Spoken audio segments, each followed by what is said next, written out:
Let's give Congressman Clark.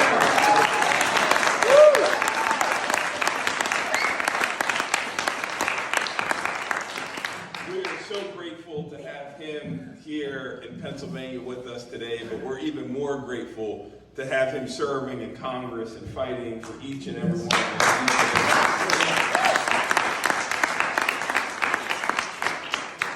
I'm Austin Davis, and I'm running for Lieutenant Governor here in Pennsylvania.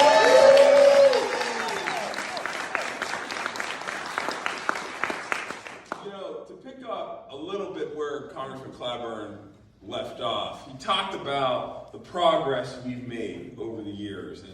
And this nation, we have always taken two steps forward and one step back. And the reality is we have to decide whether we're going to continue that progress. And I am proud to be a Democrat. Yes. I can tell you. As I crisscrossed this Commonwealth with Josh Shapiro, I'm so proud to see how energized, organized, and mobilized Democrats are to elect defenders of democracy up and down the ballot. And just to think about all the programs that Congressman Clyburn talked about, Social Security and Medicare, Voting Rights Act, the Civil Rights Act, the Affordable Care Act, fair housing laws. You know what the one common theme with all those great pieces of policy was? They were all passed by Democratic administrations and Democratic Democratic Party that time and time again has continued to push America to be a more perfect union. And it's the Democratic Party that took a young black guy from southwestern Pennsylvania, the son of a union bus driver and a hairdresser, for a part of the first generation in my family to go to college, to make me your Democratic nominee to be Pennsylvania's next lieutenant governor. That's what it was.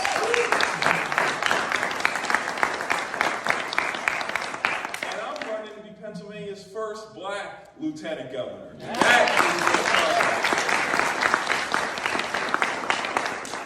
The contrast in this election could not be clearer, and the stakes could not be higher. They don't call Pennsylvania the Keystone State for no reason. As Pennsylvania goes the United States of America. And Josh Shapiro and I are running against the most dangerous and extreme Republican ticket in the country. Full stop. Doug Mastriano wants to ban abortions here in Pennsylvania without exceptions, any exceptions. And he wants to charge doctors with murder who perform reproductive health care services.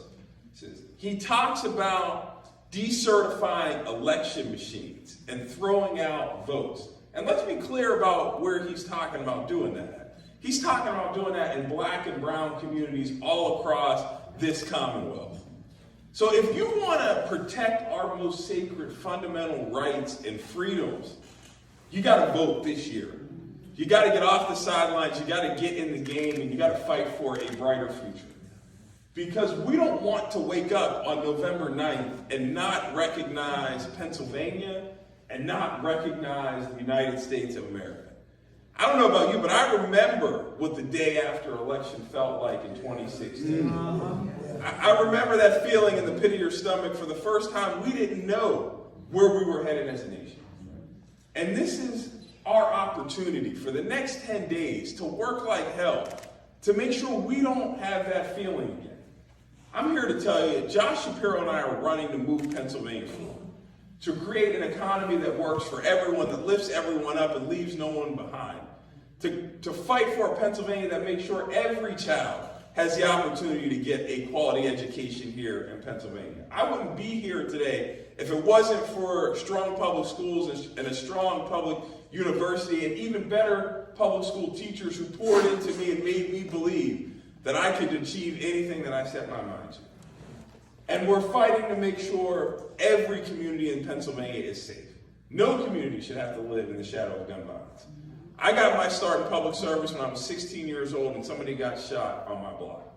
I decided to go to a McKeesport City Council meeting in the small town that I live in and blessed to represent in the State House of Representatives. And there were two things that I noticed when I went to that meeting. One, there was nobody talking about the issue of gun violence and how to address it. So at 16 years old, I rolled up my sleeves and got to work and started a violence prevention organization to take on gun violence in my community. And the second thing I noticed was there was nobody who looked like me serving in city government. I believe representation matters. And I believe those people who are closest to the pain should be closest to the power.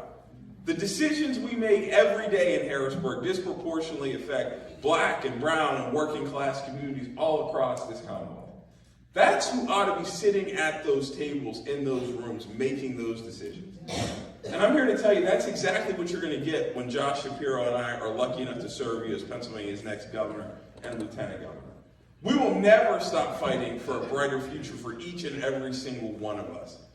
But it's up to you now. It may be our names that are on the ballot. It may be John Fetterman, Josh Shapiro, and Austin Davis. But it's your fundamental rights and freedoms and your future that's on the line. So I'm asking you to work your butts off for the next 10 days to help Josh Shapiro, me, and Chrissy, and John Fetterman get over that finish line. And I promise you, if you work your butts off for the next 10 days, we'll work our asses off for the next 4 years.